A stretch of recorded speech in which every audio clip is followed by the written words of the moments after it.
शान ये है, उनके गुलामों ने इस कदर सरकार से मोहब्बत और इश्क किया है, इतना प्यार किया है, इस कदर मोहब्बतें की हैं। उनकी मोहब्बतों का हाल ये है, इब्तिदाई इस्लाम है, पैगम्बर आदम अलैहिस्सलाम की बारगाह में हजरत सैयदना सिद्दीक़ अकबर हाजिर खिदमत है। अर्ज करते हैं, या रसूल अल्लाह अलैहिस्सलातु वस्सलाम, क्या हम अकबर नहीं हैं? अल्लाह के पैगम्बर ने इरशाद फरमाया, ए अबू बकर, हम अकबर है।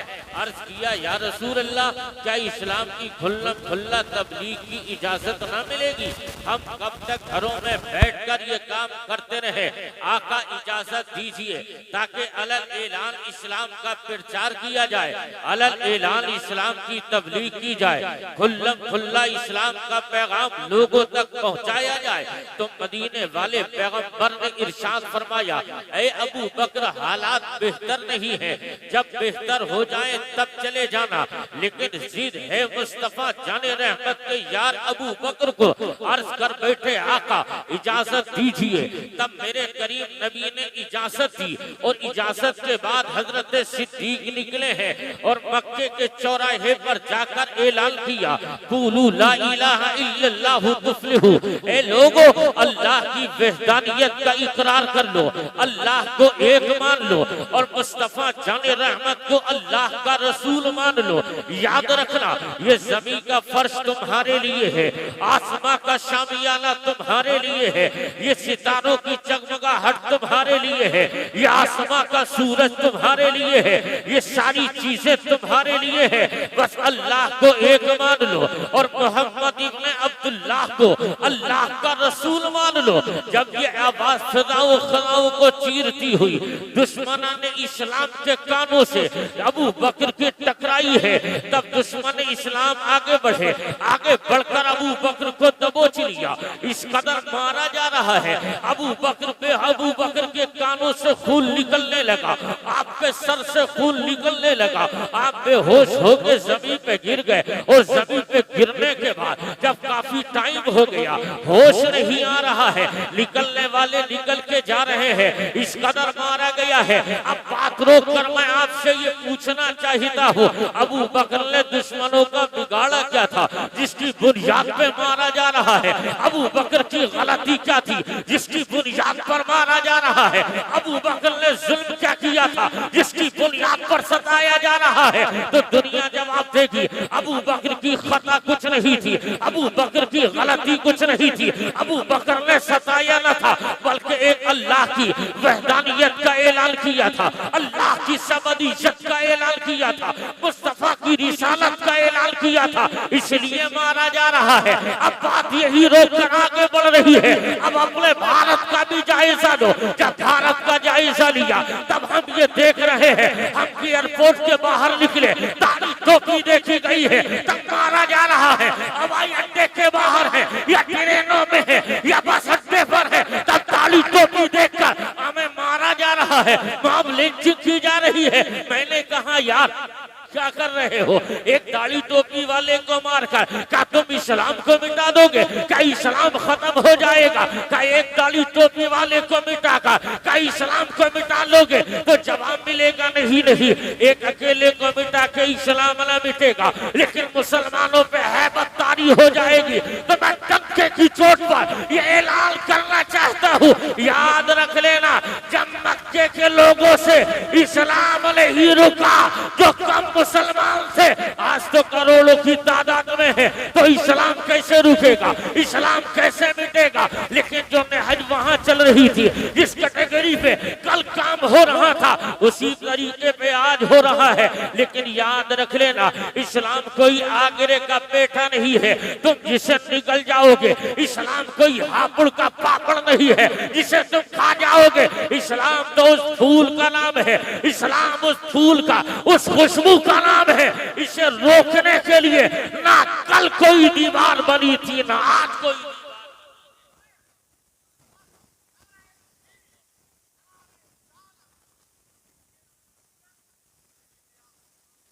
इस्लाम न कल मिटा था न इस्लाम आज मिटा है। इस्लाम का गुलशन कल भी हरा भरा था, आज भी महक रहा है, हरा भरा रहेगा।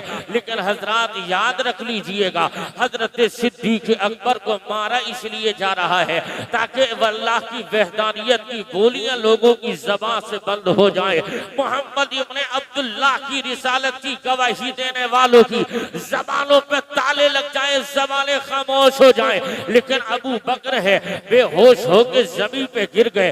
सुबह को मारा गया है, शाम होने वाली है, निकलने वाले निकल के जाते रहे। और जैसे ही जा रहे हैं आपके कबीले का एक चौधरी निकल के जा रहा था, उसने अबू बकर को देखा, पहचान लिया। और पहचानने के बाद खानदान में इत्तला की। घर वाले आते हैं, उठा के सिद्दीक अकबर को लेकर घर लिटा देते हैं। अब मैं आपसे कहता हूँ लोगों, बताइए तो सही, सीने पे हाथ रख के जवाब दीजिएगा। सुबह को मारा गया है, शाम होने वाली है, आपके कान से खून बह रहा है, नाक से खून जारी है, आपके मुंह से खून निकल रहा है, बेहोशी की कैफियत है। लेकिन हजरात अबू बकर हैं, बेहोश पड़े हैं, हर एक की ज़बान यही बोल रही है, अब अबू बकर बचेगा नहीं, आज नहीं तो कल मर जाएगा, कल नहीं तो परसों मर जाएगा, परसों नहीं तो अगले दिन मर जाएगा, अब अबू बकर बचेगा नहीं। और जब ये बातें हो ही रही थी, फिर कबीले का एक और सरदार खड़ा हो गया। उसने कहा था, हम अबू बकर की जान का बदला जान से लेंगे, अबू बकर जैसा बहादुरी का मारेंगे। लेकिन माँ है कि आगे बढ़ गई और माँ की ममता करीब जाती है, अपने बेटे के लबों कानों पे अपने लबों को रख दिया और रखकर ममता भरी लहजे में कहती है, ओ मेरे बेटे अबू बकर आंखें खोल दे, तेरी माँ तेरी आवाज सुनने के लिए बेचैन बेमुस्तरिब है। ओ मेरे लाल, एक मर्तबा माँ को माँ कहकर आवाज दे ले। अबू बकर की माँ ये बोल रही थी, लेकिन बेटा होश में हो तब जवाब देगा, ये तो बेहोश पड़ा है, लेकिन अभी जवाब देने की कैफियत नहीं है। लेकिन ममता है, फिर आगे बढ़ती है, अपने बेटे के लबकानों पे लबों को रख दिया और ममता भरी कैफियत में आवाज देती है, ओ मेरे लाल, अपने माँ को माँ कहकर आवाज दे ले, तेरी माँ के कान तेरी आवाज सुनने के लिए बेचैनो मुस्तरिब है। ओ मेरे बेटे बोल तो सही, लेकिन बेटा होश में होगा तब बोलेगा। लेकिन आखिरकार जैसे ही अबू बकर की माँ की आवाज अबू बकर की समातों के पर्दे से टकराई है और टकराने के बाद आवाज जैसे ही आंखें खुली, आंखें खुलना था, उसके बाद माँ ने आंसू आंखें बह रहे हैं और आंसू बहते हुए अमाले दर्जी आवाज में कहा था, ओ मेरे बेटे बता तेरा हाल क्या है। अब यही रुक कर आप अपने कलेजे पे हाथ रख के बताओ तो सही, अगर ये पोजीशन आपके साथ हो या किसी और के साथ हो, आंख खुलेगी, या तो बीवी याद आएगी, आंख खुलेगी, बच्चे याद आएंगे, आंख खुलेगी, खेतों खलियान दुकानों मकान याद आएगा। लेकिन वाह रे अबू बकर तेरे इश्क को सलाम, वाह रे प्यारे अबू बकर तेरी मोहब्बत को सलाम। माँ ने कहा, ओ मेरे लाल बता तेरा हाल क्या है। तो अबू बकर ने कहा, ओ मेरी माँ ये ना पूछ मेरा हाल कैसा है, मुझे ये बता आमिना का लाल कैसा है, मुझे ये बताओ हुजूर कैसे हैं। ये मोहब्बतें हैं, अपने आप का मुहासबा करो लोगों, क्या हम वाकई अपने आका से इस कदर प्यार करते हैं? हमारा हाल क्या है? हम हुजूर को कितना याद करते हैं? अपने आप का मुहासबा करो। हमारे 24 घंटे यूं ही निकल जाते हैं, हमें हुजूर याद नहीं आते। हम 4-4, 6-6 घंटे इधर से उधर बातों में निकाल देते हैं, लेकिन मुस्तफ़ा हमें याद नहीं आते हैं। लेकिन आज तो मैं पला पलाया इस्लाम मिला है, आपने इस्लाम के लिए किसी कुर्बानी को नहीं दिया है, आपने इस्लाम के लिए कोई काम नहीं किया है, लेकिन मुस्तफ़ा कितना प्यार कर रहे हैं। लोगों कितनी आसानी के साथ हमें दीन नहीं मिला है, बल्कि बल्कि बड़े मसाइब का सामना हुजूर और आपके सहाबा ने किया है तो इस्लाम हम तक आया है। आओ हिस्ट्री इस्लाम की देख लो। अल्लाह के पैगंबर अलैहिस्सलाम ने नबुव्वत का ऐलान कर दिया है और ऐलान नबुव्वत के कुछ दिनों के बाद सरकार पैगंबर आजम ये चाह रहे हैं, ये मक्के के लोग हैं, आप तबलीग कर रहे हैं, मानने को तैयार नहीं है, बातें की जा रही है लेकिन मक्के के लोग तैयार नहीं है। हर एक की ज़बान चल रही है, मोहम्मद दीवाना हो गया है, मोहम्मद शायर हो गया है, मोहम्मद पर जादू हो गया है, मोहम्मद ऐसा है, मोहम्मद वैसा है। लेकिन सारी चीजें सुनने के बाद मेरे नबी, आपके नबी गारों में जा रहे हैं। हजरत बुलबुल सिदरा आ गए और आने के बाद अर्ज करते हैं, मेरे आका अल्लाह आपको सलाम कहता है और मेरे नबी खुदा ये कहता है परेशान होने की जरूरत नहीं है। ए महबूब, तबलीग करना तुम्हारा काम है और इस्लाम देना ये हमारा काम है, तुम अपना काम किए जाओ। ए लोगों याद रखना, अब मुस्तफा जाने रहमत तबलीग के काम पर निकल रहे हैं। सोच लिया मक्के के लोग नहीं पहचान रहे हैं, मक्के के लोग मानने को तैयार नहीं, तो मेरे करीम नबी ने इरादा किया चलो ताइफ के लिए निकल पड़ते हैं। ताइफ के लोग तो बड़े अच्छे हैं, वहां पढ़े लिखे लोग रहते हैं, अगर अनपढ़ जाहिल न माने तो कोई बात नहीं है, पढ़े लिखे कबूल कर लेंगे, मेरी दावत पढ़े लिखे मानेंगे, मेरी बात को पढ़े लिखे समझेंगे। तो सरकार वहां से चले हैं, ताइफ के मैदान चले गए, ताइफ में गए हैं। पैगंबर जब ताइफ में गए हैं, वहां लोगों को दावत इस्लाम देने की बात चल रही है, तो वहां के लोगों ने इस्लाम की दावत को कबूल करने के बजाय अपने लोंडों को तैयार कर दिया, अपने लफंगों को तैयार किया, हाथों में पत्थर लेकर मुस्तफा जाने रहमत के पीछे लड़के छोड़ दिए हैं। अब मुझे ईमानदारी से बताना, अगर आप जानते हैं मुस्तफा क्या कर रहे हैं। मुस्तफा ने जब नबूवत का ऐलान किया था, हालात लोगों ने देखे थे, तो अबू तालिब के पास आ गए थे और कहने लगे ऐसा है, ए अबू तालिब ऐसा है, अपने भतीजे मोहम्मद को समझा लो, अपने भतीजे को समझा लो, अपने भतीजे को मां बताओ कि मोहम्मद ये हमारे माबूदाने बातिला की बुराई करते हैं, अगर इन्हें सोने की जरूरत हो हम इन्हें सोना देंगे, इन्हें चांदी की जरूरत हो हम इन्हें चांदी देंगे, अगर इन्हें किसी अरब की हसीना से निकाह करना है हम वो हसीना भी दे देंगे, लेकिन इन्हें समझा दो हमारे माबूदों की बुराई छोड़ दे, अगर जो चाहे वो ले ले। लेकिन मैं आपसे कहता हूँ, अब मुस्तफा जाने रहमत अलैहिस्सलाम है, पैगंबर जब ताइफ के बाजार से निकल रहे हैं, उन लड़कों ने क्या किया, हुजूर के पीछे लग गए और पीछे लगकर मुस्तफा पे पत्थर मार रहे हैं। इस कदर संगबारी हो रही है, सरकार के पैरों में पत्थर लगे, मुस्तफा जाने रहमत के पैरों से खून निकलने लगा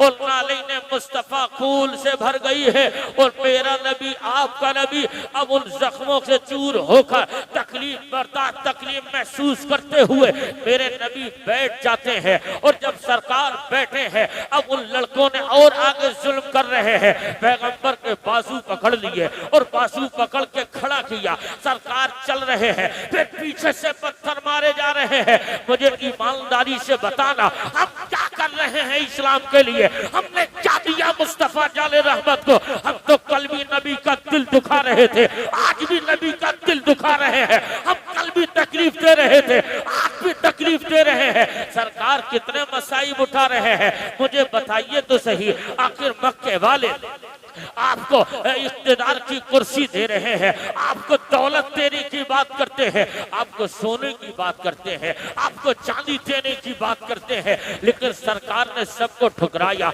और मुस्तफा जाने रहमत इन पत्थरों की बरसात को देखकर सरकार कभी बैठते हैं फिर उठते हैं। अब मैं आपसे कहता हूँ, लोगों बताइए तो सही, हमने इस्लाम के लिए क्या किया है। हम तो कल भी अपनी जिंदगी ऐश के साथ जी रहे थे, हमारे 24 घंटे यूं ही निकल जाते हैं, लेकिन हमें मदीने वाले की याद नहीं आती है, आका हमें याद नहीं आते हैं, कितनी कुर्बानियां दी है मदीने वाले ने, लेकिन हमने सबको भुलाया, अपनी रंग रंगेलियों में मस्त होकर रह गए हैं। लेकिन याद रख लेना मुस्तफा के गुलामों, इतना ही नहीं, एक दिन बुलबुल सिदरा रईसुल मलाइका जिब्रील अमीन बारगाह ही रिसालत में है। और आने के बाद अर्ज करते हैं या रसूल अल्लाह अलैहिस्सलातु वस्सलाम, ये आपके जन्नती गुलामों के नाम है। सरकार ने उनके नामों को देखा और मुस्तफ़ा जाने रहमत के चेहरे व दुहा पर तबस्सुम के आसार जाहिर हुए। और जैसे ही सरकार ने तबस्सुम फरमाया,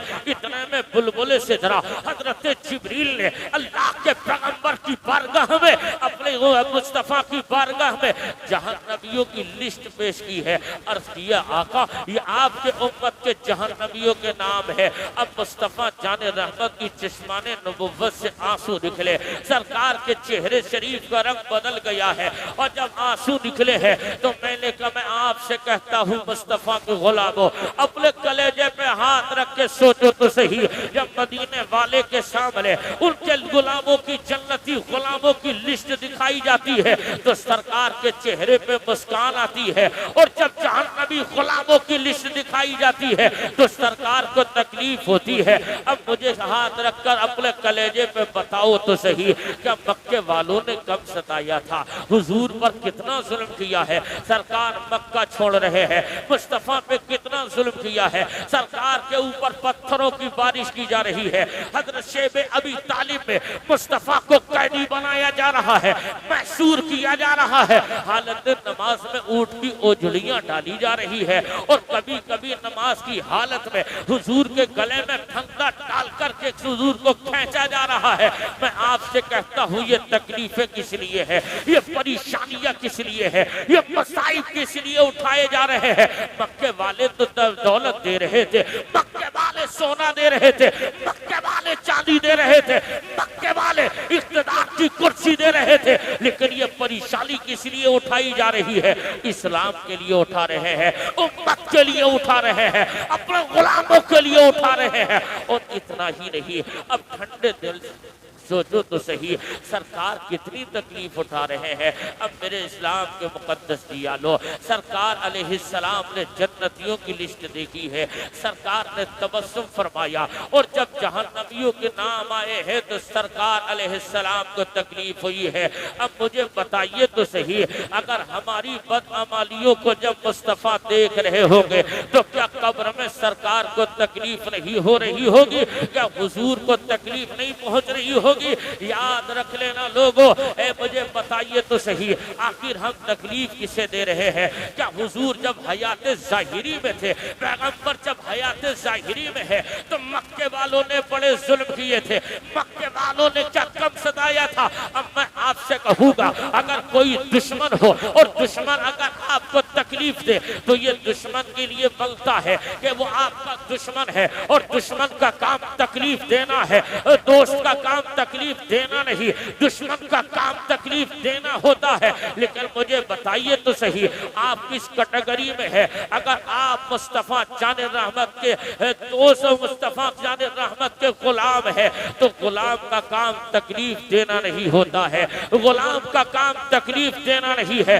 लोगों, इस्लाम के मुकद्दस दिया लो, अगर सही माना में मुस्तफ़ा के वफादार हो तो आज से ये अज़्म मुसम्मम कर लो, हम उठेंगे, बैठेंगे, खाएंगे, पिएंगे, जिंदगी के हर महाज पर हम मुस्तफ़ा जाने रहमत की जिंदगी को अपनी नजर में बसाएंगे और उसी के तहत अपनी जिंदगी के शबो रोज गुजारेंगे। और यही तक नहीं, जब हम हुजूर के तरीके पर रहकर जिंदगी गुजारेंगे और मौत तो आनी है, आज नहीं तो कल, कल नहीं तो परसों, परसों नहीं तो अगले दिन हमें मौत आनी है। लेकिन याद रख लेना, हम बिस्तरे मर्ग पर पहुंच जाएं और बिस्तरे मर्ग पर पहुंचने के बाद मलकुल मौत हमारी रूह निकालने के लिए रूह निकालने के लिए हाजिर होने वाले हो।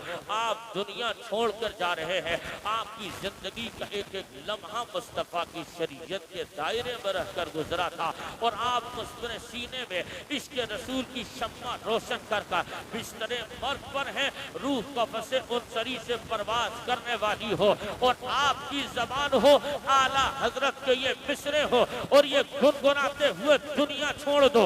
उन्हें जाना, उन्हें माना, ना रखा गैर से काम, लिल्लाहिल हम्द में दुनिया से मुसलमान गया। अस्तगफिरुल्लाह रब्बी।